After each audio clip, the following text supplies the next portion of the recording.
नमस्कार बच्चों, क्या हाल चाल है। हम फिजिक्स के 2 लेक्चर पढ़ चुके हैं। आज है हमारा तीसरा लेक्चर। चैप्टर है हमारा विद्युत आवेश और क्षेत्र, क्लास 12th के लिए। तो चलिए शुरू करते हैं। तो मैं आपको आवेश किससे बनता है, क्या क्या होता है, यह सब हम दूसरे क्लास में पहली और दूसरी में सब चीजें पढ़ चुके हैं। आज हम शुरू करेंगे कूलाम के नियम से। यहीं से हमारा मुख्य कॉन्सेप्ट जो बड़े नंबर के सवाल आते हैं वो शुरू होते हैं। कूलाम्स लॉ क्या है ये, तो पहले इसे हम बेसिक भाषा में समझते हैं। तो मैंने आपको बताया था कि छोटे बिंदु आवेश क्या होते हैं।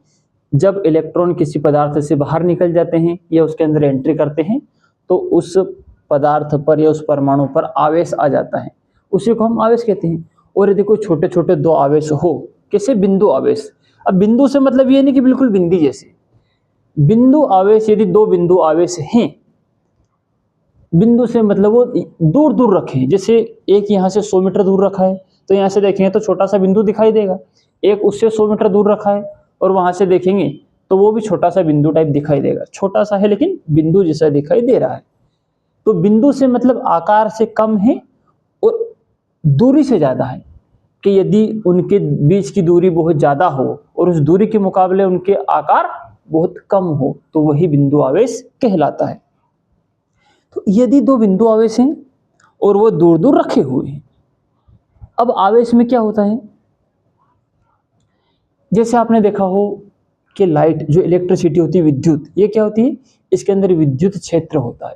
ये अपनी तरफ चीजों को खींचती है या धक्का देती है। दो प्रकार की नेचर विद्युत में होती है ना। आमतौर पे हमारे जो घरों में आती है इसमें खींचने वाली होती है, धक्का देने वाली नहीं होती। तो जब विद्युत अपनी तरफ चीजों को खींचती है, धक्का देती है, उसका जो वो गुण है वो आकर्षण और प्रतिकर्षण कहलाता है। और ये गुण इसमें कहां से आता है, विद्युत आवेश के कारण। तो आवेश में जब दो आवेश होते हैं, ये एक समान प्रकृति के यदि है, दोनों यदि धन आवेश हैं तो वो एक दूसरे से दूर दूर भागेंगे। यदि दोनों ऋण आवेश है तो भी एक दूसरे से दूर दूर भागेंगे। मतलब समान आवेश में प्रतिकर्षण होगा।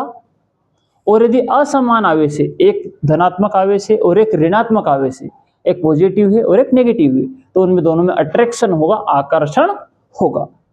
ये इसका बेसिक मूल सिद्धांत होता है। तो यदि दो बिंदु आवेश हैं तो या यदि वो एक समान है दोनों, ये तो दोनों पॉजिटिव, ये दोनों नेगेटिव, तो उनके बीच में एक बल लगता है। कौन सा बल लगेगा, यदि दोनों समान हैं तो दोनों में प्रतिकर्षण बल लगेगा, दोनों दूर दूर भागेंगे। और यदि दोनों असमान है, अलग अलग है, एक प्लस और एक माइनस है, तो दोनों में आकर्षण बल लगेगा, वो एक दूसरे को पास पास खींचने की कोशिश करेंगे। इस बात को हम यहाँ पे समझते हैं कि एक आवेश है यहाँ पे और एक आवेश है यहाँ पे। यदि दोनों प्लस प्लस है तो ये दोनों दूर दूर भागेंगे एक दूसरे से। इनके बीच में जो बल लगेगा वो इसको इधर धक्का देगा और इसको इधर धक्का देगा। साथ ही यदि ये दोनों माइनस माइनस है तो भी ये दूर दूर भागेंगे। लेकिन यदि ये दोनों एक प्लस है और एक माइनस है तो इनमें क्या होगा, आकर्षण। ये इधर आएगा और ये इधर आएगा, दोनों पास पास आएंगे, दोनों में आकर्षण होगा, अट्रैक्शन होगा। तो मतलब अट्रैक्शन और आकर्षण क्यों होगा, क्योंकि इनके बीच में एक बल कार्य करता है, एक ताकत कार्य करती है जो इनको अपनी तरफ खींचती है। इसी बल को हम इस कूलाम के नियम में पढ़ने वाले हैं। कूलाम ने कहा कि इनके बीच में बल जो लगेगा, ये तो धक्का मारने वाला लगेगा या खींचने वाला लगेगा।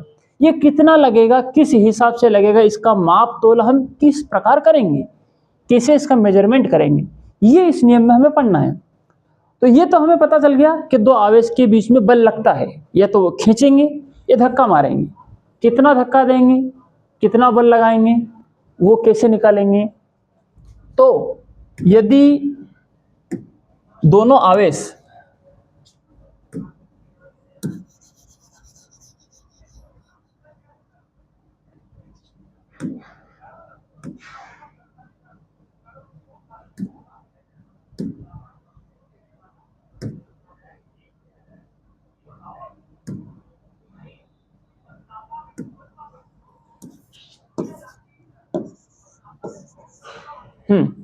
तो यदि दोनों आवेश, मान लो कि एक आवेश है Q1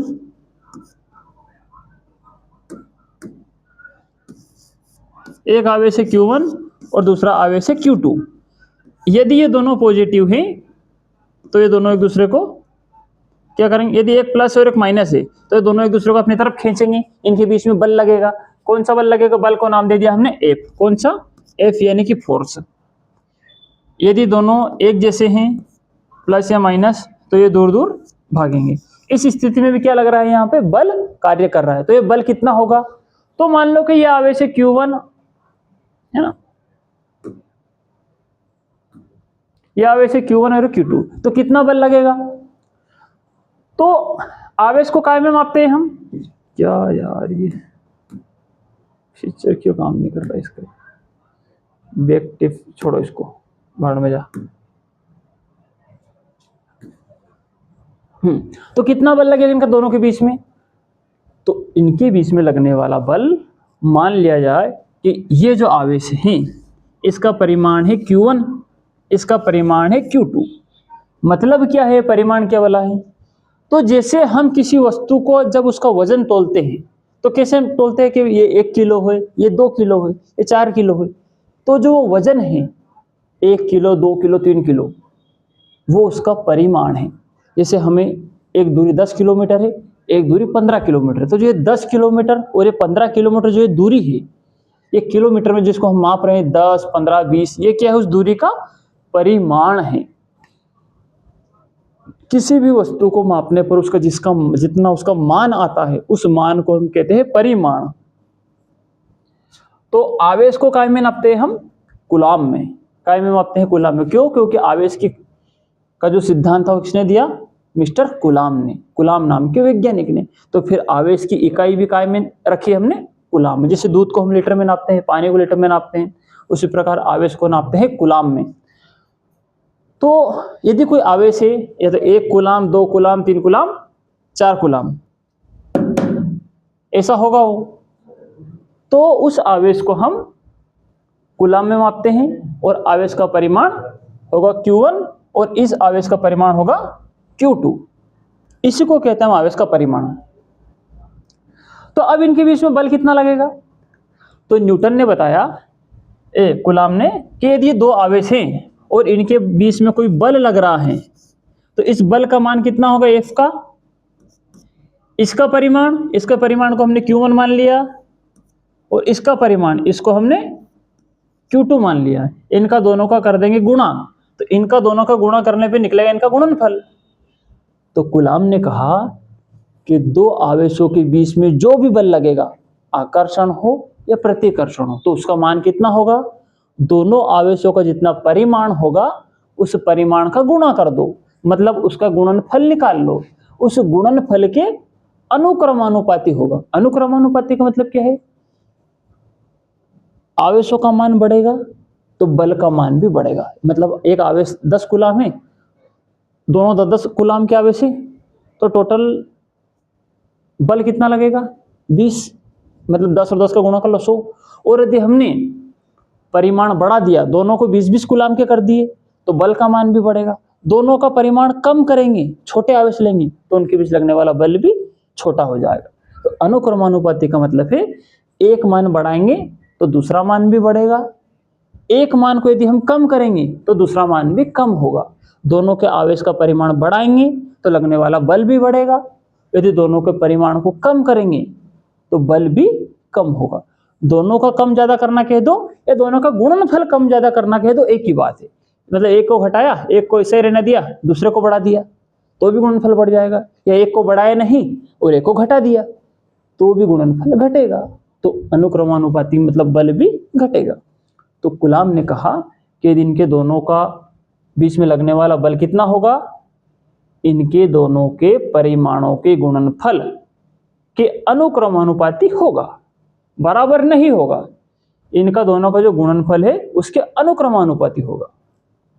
ये दोनों बढ़ेंगे तो बल भी बढ़ेगा, ये दोनों घटेंगे तो बल भी घटेगा। ये अनुक्रमानुपाती हो गया। ठीक है भाई साहब, तो ये तो बात हमारे पल्ले पड़ गई। तो हमने क्या लिख दिया, तो कूलाम ने कहा कि एक आवेश है Q1 और एक आवेश है मान लो Q2, ये दोनों यहाँ पे रखे हैं। इनके दोनों के बीच की दूरी है R, तो इनके बीच में कितना बल लगेगा, तो इनके बीच में लगने वाला बल कितना होगा, दोनों के जो परिमाण है Q1 और Q2, इनके दोनों का गुणा कर दो तो इनका निकल आएगा गुणनफल, और उस गुणनफल के अनुक्रमानुपाती होगा। इनके बीच में लगने वाले बल का मान।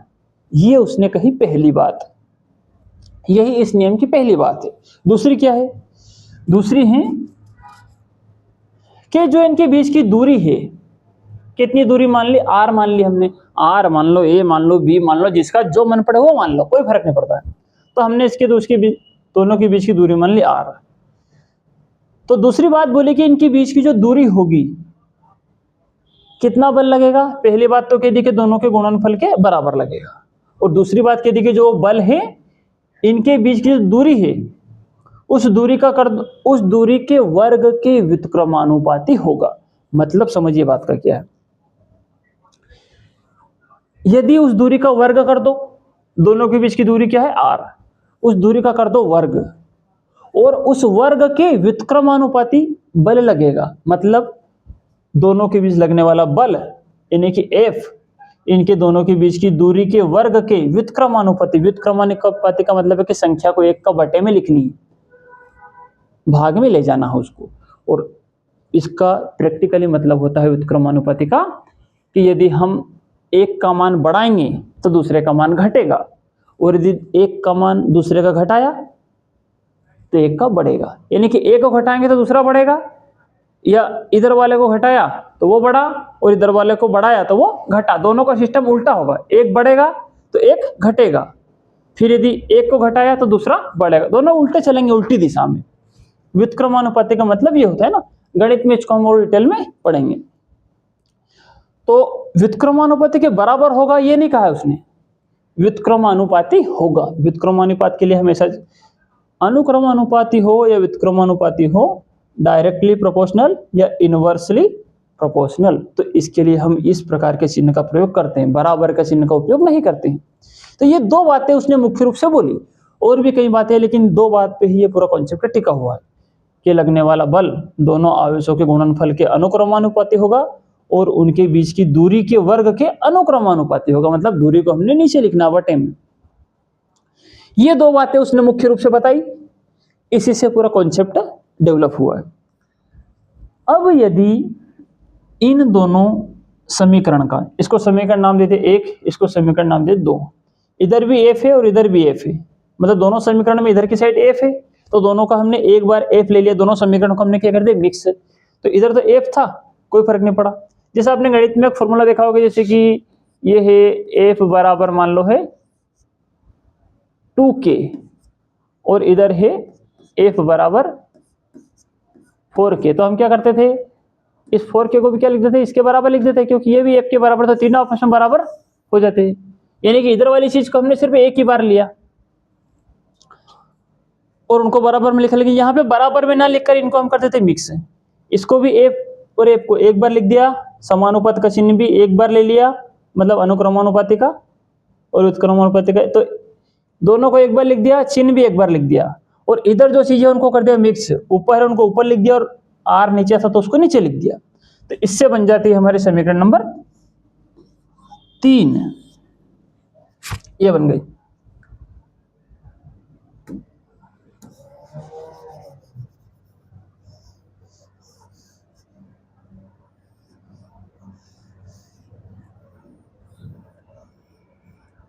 तो ये हो गया समीकरण नंबर 3।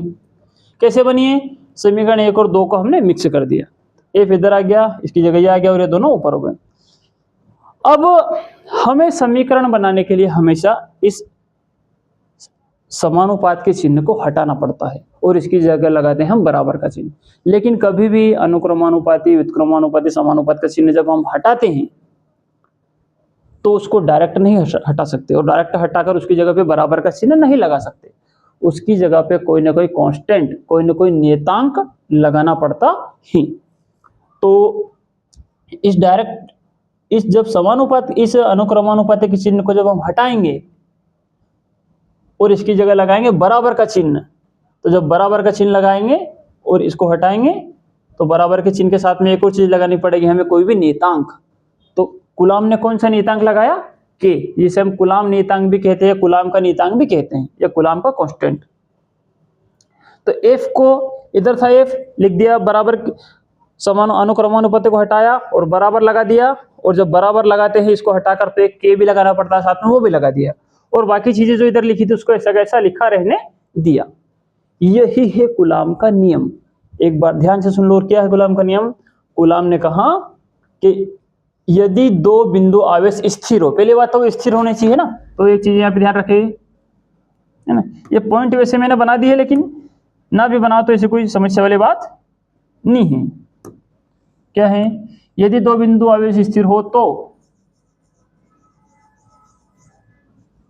पहला पॉइंट, तो उनके बीच लगने वाला बल उन आवेशों के परिमाणों के गुणनफल के अनुक्रमानुपाती है ना, ये अलग अलग हो गया, इसको एक कर लेना।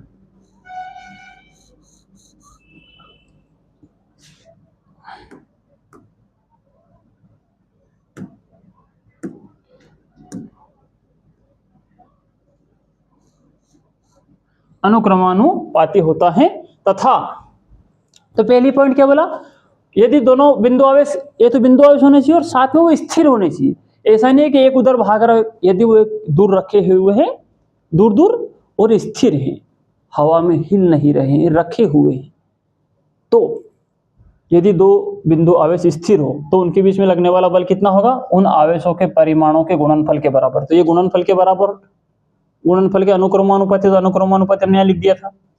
और क्या, अनुक्रमानुपाती होता है तथा, दूसरा पॉइंट क्या बोला उसने, इस बात को नोट कर लेना है ना। दूसरा पॉइंट बोला उसने, वो बल कितना होगा, उनके बीच की दूरी के वर्ग, ये बीच की दूरी कर दी और उसका वर्ग कर दिया, वर्ग के व्युत्क्रमानुपाती, तो इसको एक के बटा में लिख दिया और ये अनुक्रमानुपाती का चिन्ह लगा दिया, तो दूरी के वर्ग के व्युत्क्रमानुपाती होता है। ये हो गई यहाँ पे बात खत्म। ये जो लाइन यहाँ पे उसने बोली थी, इसी लाइन को हमने यहाँ पे दो सेंटेंस, इस दो समीकरण में उतार दिया, इसको समीकरण ऐसे बन गई, ये हटाया तो ये समीकरण बन गई, और ये फाइनली कूलाम के नियम का सूत्र आ गया। यही 4 या 5 नंबर में अलग अलग बोर्ड में अलग अलग तरीके से पूछा जाता है कि कूलाम के नियम की परिभाषा दो और उसका फॉर्मूला भी लिखो, मतलब उसे साबित करके बताओ, है ना, ऐसा लिखना होता है। तो यहाँ आके ये फॉर्मूला खत्म हो जाता है। अब क्योंकि कूलाम का नियम किस पे आधारित है, बल पर, ये बल को दर्शाता है कि इनके बीच में बल कितना लग रहा है। तो बल की इकाई क्या है, न्यूटन, क्योंकि बल का सिद्धांत किसने दिया था, न्यूटन ने बल के सारे नियम दिए थे, पहला दूसरा तीसरा सब।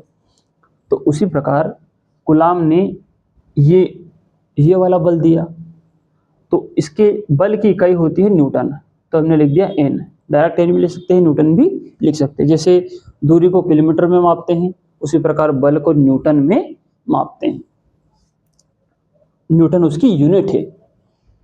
तो ये हो गए दोनों, यहां तक आगे जो मेन कॉन्सेप्ट है वो खत्म हो चुका है। अब इसमें कुछ बचा नहीं, बस छोटी मोटी बातें जो मैं आपको बताता हूँ। क्या है, देखिए, ये के जो उसने दिया, ये क्या है, कूलाम नियतांक है, ठीक है भाई, मान लिया। लेकिन इसका भी, जहां पर भी जो भी नियतांक आता है, इसका मतलब है नियत अंक, कांस्टेंट, ऐसा कोई ना कोई अंक है जिसका कुछ ना कुछ मान होता है। तो इसका मान कितना है, फिजिक्स, केमिस्ट्री, मैथमेटिक्स में जितनी भी समीकरण में होती है, यदि उनमें कोई नियतांक है, जैसे कि ई होता है, ए की पावर एक्स होता है ना, लॉग में ई होता है, तो उनका सबका कुछ ना कुछ मान होता है। पाई है, पाई तो हालांकि नियतांक नहीं है, लेकिन जो जो भी चीजें नियत होती है, जिनका मान फिक्स होता है कि इतना है, उसको हम नियतांक कहते हैं।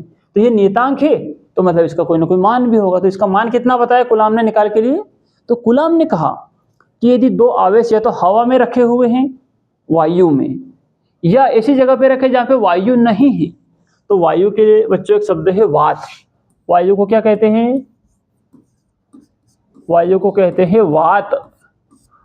और जिस जगह पे वायु भी ना हो, यानी कि जहां से हवा भी निकाल दी जाए, मान लो कोई कमरा है, कोई चेंबर, वैक्यूम, वहां से हमने हवा निकाल दी, तो जिस जगह से हवा भी बाहर निकाल दी जाती है, कोई मशीन हो, कोई सिस्टम हो, कोई कमरा हो, उस जगह को कहते हैं वैक्यूम।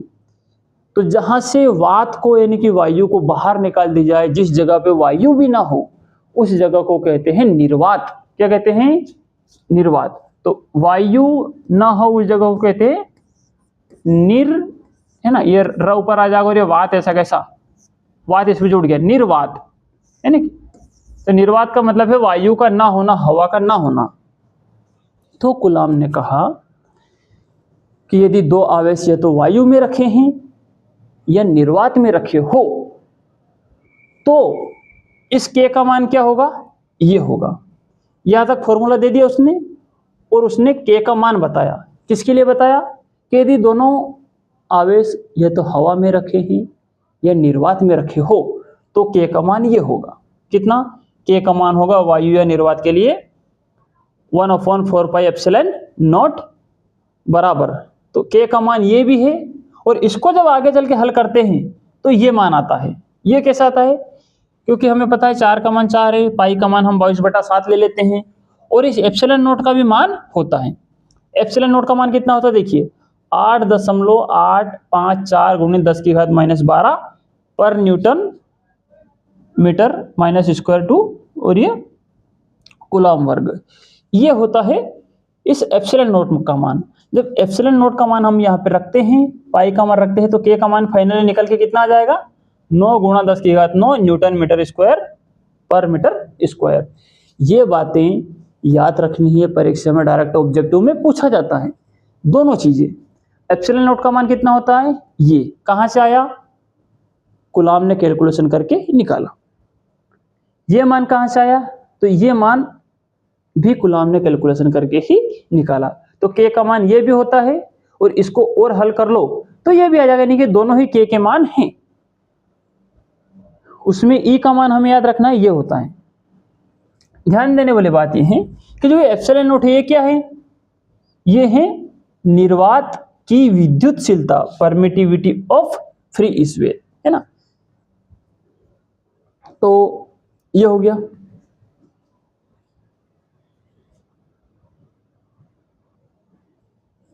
हाँ, तो ये हमने देखा। अब इसमें ध्यान देने वाली बात ये है कि के का मान ये भी है और ये भी है। इसमें जो एप्सिलॉन नोट है इसका मान ये है, जिसे हम निर्वात की विद्युतशीलता कह दो, या निरपेक्ष विद्युतशीलता भी इसे हम कहते हैं। निरपेक्ष विद्युतशीलता ऐसे भी कह सकते हैं ना, कि परमिटिविटी ऑफ फ्री स्पेस। तो ये भी सवाल पूछा जाता है कि जो निर्वात की विद्युतशीलता इसका मान बताइए। इसकी इकाई भी पूछ ली जाती है, यूनिट क्या है इसकी। इस के की भी यूनिट पूछ ली जाती है परीक्षा में कि इसकी इकाई यूनिट क्या है। ये इसकी यूनिट है, और बल की यूनिट तो आपको पता है, लेकिन इनकी दोनों की यूनिट निकालते कैसे हैं, रटना नहीं, ये मैं आपको निकालना बताऊंगा कि किसको अपन इसे कैलकुलेट कर सकते हैं। तो यहां तक फॉर्मूला हो गया। यहां तक फॉर्मूला कम से कम हमें याद होना चाहिए। ये के का मान भी हमें याद होना जरूरी है, इसकी जरूरत पड़ती है। इसके द्वारा ये भी याद रह जाता बहुत बढ़िया। इतना याद है तो इनकी यूनिट हम आसानी से निकाल सकते हैं। देखिए कैसे। अब इसमें एक शब्द आता है विद्युतशीलता। ये विद्युतशीलता क्या है? किसी भी माध्यम में यदि कोई आवेश है तो उन आवेशों की जो विद्युत कैपेसिटी होती है, वो माध्यम उसको कितना प्रभावित करता है, या विद्युत को कितना असर करता है। विद्युत के प्रभाव को बिजली के प्रभाव पर वो कितना प्रभाव डालता है, या तो उससे कम करता है या उससे ज्यादा करता है। तो किसी माध्यम के द्वारा विद्युत पर जितना प्रभाव डाला जाता है उसे उस माध्यम की विद्युतशीलता कहते हैं। कुछ माध्यम विद्युत का असर कम कर देते हैं और कुछ उसका असर बढ़ा देते हैं, इसी को हम विद्युतशीलता कहते हैं, और कुछ नहीं, है ना। तो यहां तक आके ये पूरा फॉर्मूला लगभग खत्म हो चुका है। अब इसकी जो कुछ बातें मैं आपको बताता हूं क्या है। देखिए, ये हमने पढ़ा था F बराबर के Q1 Q2 R², है ना। ये हमारे समीकरण नंबर 1 थी। ये यहां से ऐसा कैसा उठा के हमने, है ना, जो फर्स्ट वाला था इसको उठा के यहाँ रख दिया, इसको एक समीकरण 1 नाम दे दिया। अब इस के की जगह पे हम ये भी लिख सकते हैं, ये भी के का मान है। देखो के का मान क्या था, ये भी के का मान है और ये भी के का मान है, तो दोनों को हम के की जगह भी लिख सकते हैं। ये भी के का मान था, इसकी जगह ये लिख दो, तो ये भी फॉर्मूला वही बनेगा। ये भी वही फॉर्मूला है, ये भी वही फॉर्मूला है, और ये भी वही, ये तीनों ही, ये भी के का मान है और ये भी के का ही मान है। तो या तो के लिख दो या उसकी जगह पे ये लिख दो या ये लिख दो, कोई फर्क नहीं पड़ता, तीनों बातें सेम है। इस बात का हमें ध्यान रखना है। ऑब्जेक्टिव में कभी कभी कंफ्यूज बच्चे हो जाते हैं, पूछा जाता है परीक्षा में। अगला सवाल पूछा जाता है कि के की इकाई निकालिए। तो देखो के की इकाई कैसे निकालेंगे, तो जिस फॉर्मूले में के लिखा है उसी फॉर्मूले से के की इकाई निकालेंगे हम। ये वैसे हम 11वीं में निकालना पड़ चुके, लेकिन मैं आपको और बता रहा हूँ। F बराबर क्या था, के Q1 Q2 R², ये फॉर्मूला है। अब के की इकाई पूछ रहे हैं तो के इस फॉर्मूले में है, इस फॉर्मूले का उपयोग करो। तो हमें यहां से k की इकाई निकालनी है। देखिए ये रहा k। तो मैंने आपको कल भी बताया था कि हमें जिसका मान निकालना हो समीकरण में, समीकरण क्या होती है जिसमें बराबर का चिन्ह लगा हो, एक तरफ कुछ संख्या लिखी दूसरी तरफ कुछ संख्या लिखी, भले एक तरफ 0 लिखा हो कोई दिक्कत नहीं है, लेकिन जिसमें बराबर का चिन्ह हो, एक तरफ कुछ लिखा है दूसरी तरफ भी कुछ लिखा है, उसी को कहते हैं समीकरण। तो किसी भी समीकरण में जब किसी का मान निकालना हो तो जिसका मान निकालना हो उसे समीकरण के एक तरफ रख लो, रखा है तो रखा रहने दो, नहीं तो दूसरी तरफ ले जाओ उसको, और बाकी जितनी भी संख्याएं हैं उनको बराबर के उधर डाल दो सबको। प्लस में है तो उधर जाके माइनस में हो जाएगी, इधर माइनस में है तो उधर जाके प्लस में हो जाएगी, इधर गुणा में तो भाग में चली जाएगी, और यहीं भी नीचे भाग में तो ऊपर जाके गुणा में हो जाएगी। ये हम 9वीं 10वीं 6ठी 7वीं से पढ़ते आ रहे हैं। तो यहाँ पे निकालना है k का मान, तो k की इकाई निकालनी है। तो पहले देखो एक काम करो, ये फॉर्मूला है, इस फॉर्मूले को उपयोग करके निकाल रहे हैं हम k की इकाई। तो ध्यान से देखो, f की इकाई क्या होगी, न्यूटन, सबकी इकाई लिख दो तो k की इकाई निकल आएगी। तो F यानी कि फोर्स, फोर्स की इकाई होती है न्यूटन, फोर्स को न्यूटन में मापते हैं। तो ये लिख दिया हमने n, बड़ा वाला n। ध्यान रहे इकाई निकालते समय जो छोटा है लेटर तो छोटा लिखना है, बड़ा है तो बड़ा लिखना है, अन्यथा सब घपला हो जाएगा फिर। तो F की इकाई होती है न्यूटन, n से इसे हम दर्शाते हैं बड़े वाले n से, छोटा n मत लिख देना, परीक्षा में पूछा जाता है कि छोटा n आएगा बड़ा आएगा, तो इस बात का हमें ध्यान रखना है। तो F की इकाई लिख दी n, बराबर की जगह बराबर, k की इकाई तो निकालनी है, तो k की तो हमें पता नहीं है तो इसको रहने दो। यह Q1 और Q2 दोनों ही आवेश हैं, और आवेश को काय में मापते हैं, मैंने अभी स्टार्टिंग में बताया था, आवेश को मापते हैं कूलाम में, क्योंकि आवेशों का मान कूलाम ने दिया था, कूलाम ने इस पर रिसर्च करी थी, तो आवेश की इकाई भी कूलाम नाम दिया गया उस इकाई को भी। तो आवेश की इकाई होती है कूलाम, कौन सा, तो कूलाम के लिए, कूलाम इकाई को दर्शाने के लिए C का उपयोग करते हैं, बड़े वाले C का। तो आवेश की इकाई है कूलाम, तो कूलाम को लिखते हैं C से। इसके लिए भी C आएगा और इसके लिए भी C आएगा, क्योंकि दोनों कूलाम हैं, दोनों आवेश है तो दोनों की इकाई सेम होगी, तो इसकी भी C होगी और इसकी भी C होगी। ये हो गया। अब बटे में क्या लिखा, R। R क्या है, दूरी, और दूरी की इकाई क्या होती है, मीटर, किलोमीटर, सेंटीमीटर, फुट, फलान ढिमका। तो ये है kgs, mks, ऐसा ही अलग अलग यूनिट होती हैं। तो यहाँ पे जो इकाई हमने इसमें ली है इसकी भी इसी में लेंगे, तो यहाँ पे इसकी इकाई लेंगे हम मीटर में, किसमें लेंगे, मीटर में। और मीटर के लिए हमेशा छोटा वाला m का उपयोग करना है, बड़े m का उपयोग नहीं करना है। तो r की इकाई हो जाएगी m स्क्वायर, मतलब r की इकाई होगी m, स्क्वायर लगा है तो स्क्वायर लगा दिया। r यानी कि दूरी, दूरी की इकाई को लेंगे मीटर में, तो मीटर का लिख दिया m, वर्ग है तो वर्ग लगा दिया। अब हमारे पास यहाँ पे सारी इकाइयां आ गई हैं, k का मान निकालना, तो k को इधर ही रहने दो, बाकी सबको उधर ले जाओ। तो ये C और C है तो ये बटे में चला जाएगा, यहाँ पे भाग में से, ये m भाग में है तो ऊपर जाके गुणा में चला जाएगा, यहाँ पे ऐसे है ना, तो ये ऊपर चला जाएगा। तो ये दोनों, तो n इधर था ही सही, n लिख दिया, m भाग में था तो ये ऊपर आ गया, यहाँ पे ऊपर आ गया, ये दोनों ऊपर गुणा में थे तो ये भाग में चले गए नीचे, इधर कौन रह गया, k। ये आ गया k का मान, कुछ पल्ले नहीं पड़े तो यहाँ पे आके भी रुक सकते हो।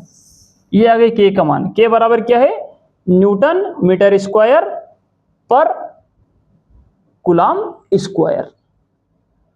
इसको एक ही लाइन में लिख दो, k को इधर लिख लिया, इस वाले सीन को इधर लिख लिया, k की इकाई क्या हो जाएगी, न्यूटन मीटर स्क्वायर ऊपर है। अब ये कूलाम स्क्वायर बटा में है तो इसको ऊपर ले आओ, और आपको पता है जब किसी संख्या को हम बटा से ऊपर लाते हैं तो उसका जो घात है वो माइनस में हो जाती है। तो इस पे पहले से 2 घात थी तो घात तो वैसे की वैसी रहती है, लेकिन वो बस माइनस में हो जाती है, तो ये घात हो गई माइनस में, मामला खत्म। ये आ गई k की इकाई, न्यूटन मीटर स्क्वायर कूलाम पर स्क्वायर। इस प्रकार यदि याद ना भी रहे और यदि आपको यहाँ तक फॉर्मूला भी याद है तो भी हम इसकी इकाई निकाल सकते हैं। वैसे कोशिश करना याद रहे, लेकिन क्योंकि हजारों फॉर्मूले हो जाते हैं फिजिक्स, केमिस्ट्री, मैथमेटिक्स सब में मिलाकर, तो याद रखना बड़ा कठिन है। अच्छा है कि प्रोसेस अब याद रखो, है ना, हजारों इकाइयां हैं, दिमाग में बिल्कुल कचरा हो जाता है। अगला, इसकी भी इकाई पूछ ली जाती है परीक्षा में कि एप्सिलॉन नॉट यानी कि जो निर्वात की विद्युतशीलता है इसकी भी इकाई बताओ। तो कैसे बताएंगे इसकी इकाई? देखिए एप्सिलॉन नॉट क्या है? एफ। तो इसकी इकाई कहां से निकालेंगे? देखिए तो ये किस फॉर्मूले में लिखी? इसमें तो है नहीं, लेकिन ये जो फॉर्मूला हमने लिखा था इसमें था एप्सिलॉन नॉट, ये रहा। जब इसमें एप्सिलॉन नॉट है तो इसका उपयोग कर लो। तो जो प्रोसेस हमने इसके लिए की थी ना वही की वही करनी और कुछ नहीं करनी। फॉर्मूला लिखा, एफ की जगह न्यूटन की इकाई लिख दी। अब देखो 4 की तो कोई इकाई होगी नहीं क्योंकि 4 तो कांस्टेंट है, पाई की भी कोई इकाई नहीं क्योंकि ये भी नंबर है। एप्सिलॉन नॉट की इकाई निकालने, एप्सिलॉन नॉट को लिख लो, यानी कि इनकी दो की तो कोई इकाई होगी नहीं, ये तो संख्याएं हैं और संख्याओं की क्या इकाई? इनकी दोनों की C1 और इसकी R1 जो यहाँ लिखा था वही की वही इनकी लिख दी। अब हमें इसका मान निकाला, लेकिन ये बटे में है तो इसको ऊपर ले जाओ तो ये ऊपर चला जाएगा इधर, तो ये इधर आ गया और बाकी बचे उनको इधर ले आओ। तो इधर कौन है? n, तो इधर ऊपर है तो इधर आके नीचे आ जाएगा। तो ऊपर C1 C2 दोनों C m स्क्वायर, ये ऊपर था तो आएगा नीचे। बस ये आ गई इसकी इकाई। तो इसको गुणा किया तो 1 की घात 2 हो गई, ये न्यूटन मीटर है, इसको ऐसे लिखने दे दिया, इसको यहाँ पे लिख लो। अब इनको दोनों को ऊपर ले आओ तो न्यूटन ऊपर आएगा, तो घात 1 थी यहाँ पे तो ये घात माइनस में हो जाएगा, इसकी घात 2 थी तो ये भी माइनस में हो गई, और ये तो घात 2 पहले से लिखा ही है तो ये इसकी इकाई आ गई। तो ये इस प्रकार दोनों की इकाई हम निकाल सकते हैं यदि याद ना रहे तो। अगला है, वैसे दोनों की इकाई में काफी सिमिलरिटी है ना? ध्यान से देखो, क्योंकि आपने देखा हो ध्यान से तो के ऊपर लिखा हुआ है तो के की यूनिट काय में आएगी? ज्यादातर पॉजिटिव में, और यहाँ पे एप्सिलॉन नॉट नीचे लिखा हुआ है तो इसकी ज्यादातर यूनिट काय में आएगी? नेगेटिव में। तो देखिए के की क्या आई थी? न्यूटन मीटर स्क्वायर, यानी कि जो 2 है वो धनात्मक है और बाकी एक बची हुई ऋणात्मक है। अब इसकी और इसकी, क्योंकि ये दोनों एक ही फॉर्मूले से हैं तो दोनों की इकाई भी क्या होगी? सेम होगी, लेकिन बस चिन्ह का फर्क होगा कि कहीं एक की पॉजिटिव होगी और एक की नेगेटिव होगी। क्योंकि दोनों एक ही फॉर्मूले के हिस्से हैं, दोनों सेम बात है तो दोनों की इकाई भी सेम है। न्यूटन मीटर स्क्वायर पर कूलम स्क्वायर, यहाँ भी न्यूटन मीटर स्क्वायर पर कूलम, लेकिन चिन्ह का फर्क है। देखिए यहाँ पे न्यूटन पॉजिटिव है, ये भी पॉजिटिव है, ये दोनों यहाँ पे पॉजिटिव है तो ये दोनों यहाँ पे आके नेगेटिव हो जाएंगे। ये यहाँ पे नेगेटिव था तो यहाँ पे आके पॉजिटिव हो जाएगा। यानी कि यदि एक की याद रख लो और उसके चिन्ह बदल दो, उल्टे कर दो, जिससे इसमें जैसे हैं सारे चिन्हों को बदल दो, पॉजिटिव उसको नेगेटिव कर दो, नेगेटिव उसको पॉजिटिव कर दो, तो ऑटोमेटिक दूसरे की बन जाएगी। तो इसकी याद रख लो, इसके चिन्ह उलट देना, ये प्लस की घात 1 है तो माइनस घात 1 कर दो, ये प्लस की घात 2 है तो माइनस की घात 2 कर दो, ये माइनस की घात 2 है तो प्लस की घात 2 कर दो, है ना? सी बड़ा है यहाँ पे, ध्यान रहे। इस प्रकार हो गई सबकी इकाइयां। आगे चलते हैं। कूलॉम के नियम की सीमाएं, लिमिटेशन ऑफ कूलॉम्स लॉ। इस नियम की सीमाएं क्या क्या है? ये नियम हर जगह पे लागू नहीं होता, यही इसकी सीमाएं हैं। कुछ कैसी कमजोरियां हैं, क्या है देखिए। यह नियम केवल बिंदु आवेशों के लिए सत्य है, मतलब यदि आवेश ज्यादा बड़े हैं तो ये नियम सत्य नहीं है। दूसरी बात यह है कि बिंदु आवेश का यहाँ पे मुख्य मतलब यह है कि वो बहुत दूर दूर रखे हुए हैं, उनके आवेशों का जो मान है वो उनकी दूरी के मुकाबले बहुत कम है। दूसरा, यह नियम केवल स्थिर आवेशों, है ना, आवेशी हो गया, ये केवल स्थिर आवेशों के लिए सत्य है। मतलब जो आवेश है वो कैसे होने चाहिए? स्थिर होने चाहिए, ऐसे नहीं कि वो गति कर रहे हों।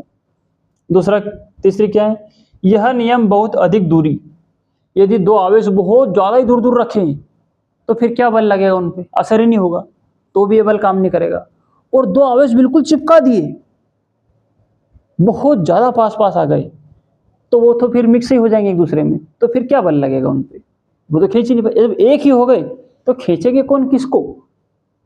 तो दूरी बहुत अधिक भी नहीं होनी चाहिए और दूरी बहुत कम भी नहीं होनी चाहिए, यानी कि बहुत अधिक दूरी और बहुत कम दूरी के लिए भी ये नियम सत्य नहीं है। ये तीन इसकी कमजोरियां हैं। आगे देखते हैं और कुछ विशेष बातें। यह एक केंद्रीय बल है। केंद्रीय बल क्या है? इसका इस बात का क्या मतलब है? देखिए, अब ये बल इसको इधर धक्का मारेगा और ये इसको इधर धक्का मारेगा, या ये इसको इधर खींचेगा मतलब ये इसको इधर खींचेगा या फिर ये इसको इधर खींचेगा। तो ऐसा नहीं कि ये इसको यहां से, ये मान लो ये इसको धक्का मार रहा है तो ये भाग के इधर चला गया, ऐसा नहीं होगा। या इसने इसको धक्का मारा तो ये भाग के इधर चला गया। इनके ऊपर जो लगने वाला बल है, ये बल कैसे लगेगा?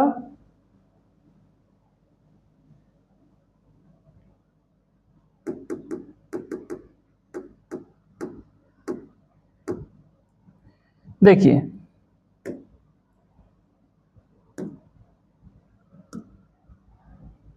ये बल लगेगा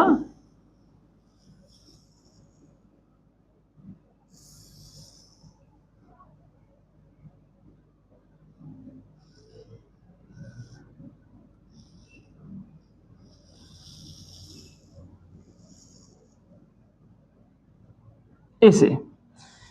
इनके दोनों के जो केंद्र है, इनके दोनों को केंद्र को मिलाने वाली जो रेखा है, उसी रेखा के ऊपर या उसी रेखा की डायरेक्शन में, उसी रेखा की दिशा में या उसी रेखा के अनुदिश यह बल लगेगा।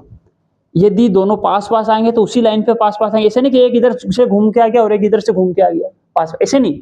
सीधी रेखा में पास पास आएंगे जो उनको केंद्र को मिला रही है। और यदि दूर दूर भी भागेंगे तो इस सीधी रेखा पे ही दूर दूर भागेंगे, इसे जो केंद्र से मिलाकर दूर जा रही रेखा, उसी रेखा के ऊपर चलेंगे दोनों। ऐसा नहीं है कि एक यूं भाग गया और एक यूं भाग गया, दोनों समान रेखा पे। जैसे कि पास पास आएंगे तो ऐसा नहीं कि ये इधर से आ गया और ये इधर से आ गया, दूर दूर भी ये इधर नहीं भागेगा, ये इधर नहीं भागेगा, इसी रेखा के ऊपर ये गति करेंगे। दूर दूर भी जाएंगे तो इसी लाइन में जाएंगे, पास पास भी आएंगे तो इसी लाइन पे आएंगे। तो मतलब क्या हुआ बात का? देखिए,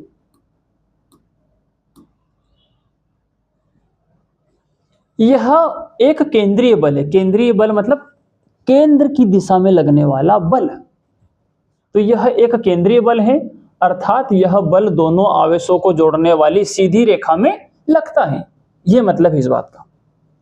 यह बल माध्यम पर निर्भर करता है। जैसे कि मान लिया जाए कि दो आवेश हैं, वो हवा में रखे हैं तो उन पर ज्यादा बल लग रहा है। अब मान लो उनको दोनों को हमने डुबा दिया बाल्टी में, एक उधर बाल्टी में डुबा दिया, इधर डुबा दिया, तो अब लगने वाले बल का मान ज्यादा कम हो जाएगा। या दोनों को बीच में एक कांच रख दिया, अब दोनों के बीच में पहले माध्यम कौन था? हवा। अब दोनों के बीच में आ गया कांच, एक इधर रह गया कांच के, एक रह गया कांच के उधर, तो माध्यम क्या होगा? दोनों के बीच का बदल गया। तो ये माध्यम पर निर्भर करता है। किसी माध्यम के कारण ये बल बढ़ जाता है और किसी माध्यम के कारण ये लगने वाला बल बहुत कमजोर हो जाता है। मतलब एक दूसरे को इतनी अच्छी तरह से आकर्षित भी नहीं कर पाते हैं और प्रतिकर्षित भी नहीं कर पाते यदि माध्यम बदल देते हैं तो यह बल माध्यम पर भी निर्भर करता है, मतलब उनके बीच में कौन सा माध्यम है। अगला, यह बल दोनों आवेशों पर एक साथ बराबर लगता है। ऐसा नहीं कि एक तेजी से दूसरे को धक्का दे रहा है और दूसरा बिल्कुल सो रहा है। दोनों पर बराबर बल लगता है। जितना ये इस पे लगाएगा यही इस पे उतना भी लगाएगा, दोनों पे बराबर लगता है। और ऐसा नहीं कि एक ने एक को धक्का मार दिया और एक कल मारेगा धक्का। दोनों पे बल बराबर लगता है और एक साथ लगता है। भले धक्का दो एक दूसरे को, वो एक दूसरे को खींचो, एक ही बात। यह बल गुरुत्वाकर्षण बल की तरह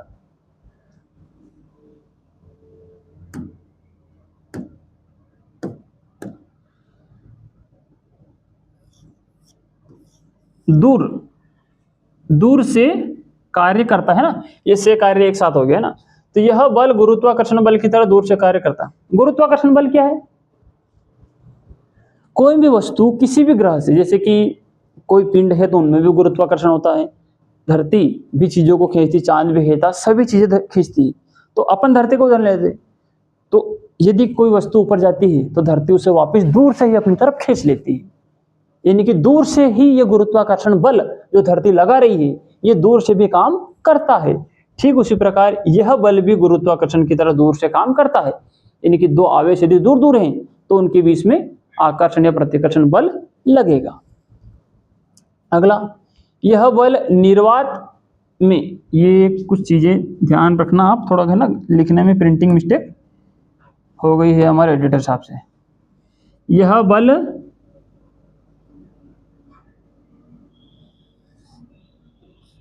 निर्वात में, ऐसे है ना, यह बल निर्वात में सबसे शुद्ध,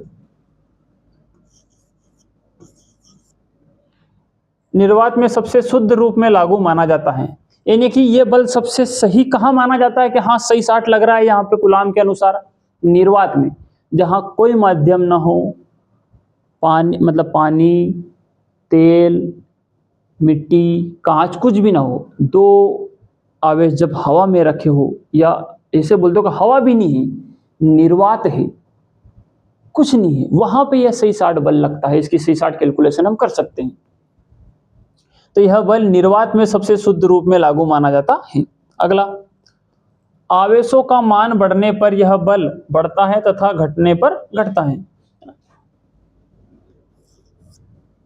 देखिए कैसे, यदि दो आवेश हैं और उनका मान हमने बढ़ा दिया, दोनों आवेश को बड़ा कर दिया, तो उनमें ज्यादा ताकत आ जाएगी, तो वो धक्का भी जोर से मारेंगे और खींचेंगे तो खींचेंगे भी जोर से। मतलब आवेशों का मान यदि बढ़ाएंगे तो जो इनके बीच लगने वाला बल है वो भी ज्यादा लगेगा, यानी कि वो बल भी बढ़ेगा। और यदि आवेशों को हम कमजोर कर दें, छोटे छोटे कर दें, तो फिर वो दोनों को यदि खींचेंगे भी तो कम ताकत से खींचेंगे, और धक्का भी मारेंगे तो कम ताकत से मारेंगे। मतलब आवेश का मान बढ़ाओगे तो बल ज्यादा लगेगा, आवेश का मान घटाओगे तो बल घटेगा। अगला, दूरी बढ़ाने पर यह बल घटता है तथा दूरी घटाने पर बढ़ता है। देखिए कैसे, दो आवेश हैं, दोनों में आवेश भरा हुआ है, चार्जिंग, या तो दोनों एक दूसरे को खींच रहे हैं, दूर दूर है थोड़े से और खींच रहे हैं, या वो दोनों को धक्का मार रहे हैं, कुछ न कुछ वो कर रहे हैं। लेकिन यदि हमने उनको बहुत दूर दूर रख दिया तो उनका असर ही खत्म हो जाएगा। जितना दूर करते जाएंगे उनके बीच लगने वाला बल उतना ही कमजोर होता जाएगा। यानी कि दूरी बढ़ाएंगे तो उनके बीच में लगने वाला बल कम होता जाएगा, और यदि हमने दूरी को कम करेंगे तो वो और ज्यादा ताकत से एक दूसरे को खींच पाएंगे, पास पास आकर, या एक दूसरे को जोर से धक्का दे पाएंगे। तो दूरी यदि कम करेंगे तो उनके बीच में लगने वाला बल बढ़ जाएगा, और यदि दूरी बढ़ा देंगे तो उनके बीच लगने वाला बल घट जाएगा। तो यह दूरी बढ़ाने पर यह बल घटता है तथा दूरी घटाने पर यह बल बढ़ता है। तो ये हो गए इसके 7 पॉइंट, आपको याद रखने हैं।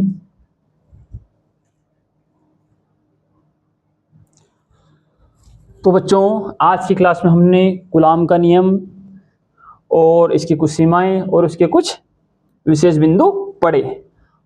आगे की क्लास में हम और इसके ही अगले पॉइंट पढ़ेंगे, लेकिन ये मुख्य रूप से कूलाम का नियम खत्म हो चुका है। तो धन्यवाद, हम अगली क्लास में मिलते हैं। जो पिछले क्लासेस जिसने नहीं पढ़ी हैं वो पहले पढ़ें, उनका भी रिवीजन करें और इसका भी बार बार रिवीजन करें, खुद के हैंड रिटन नोट्स भी बनाएं। इनके भी पीडीएफ में टेलीग्राम चैनल पर डाल दूंगा, आपको लिंक भेज दूंगा, बता दूंगा अगले क्लास में यहाँ पे एक आध दिन में। तब तक इनका अच्छे से रिवीजन कीजिएगा, चैनल को लाइक, सब्सक्राइब और शेयर कीजिएगा। फिजिक्स के साथ साथ केमिस्ट्री, मैथमेटिक्स, बायो, हिंदी और अंग्रेजी की क्लासेस भी मैं चैनल पे डाल चुका हूँ। आपको यदि पढ़ाने का तरीका समझ में आ रहा हो तो आप वो भी जाके पढ़ सकते हैं, अपने दोस्तों को भी शेयर कीजिए और खुद भी पढ़िए। अपना ख्याल रखिएगा, मिलते हैं हम अगली क्लास में।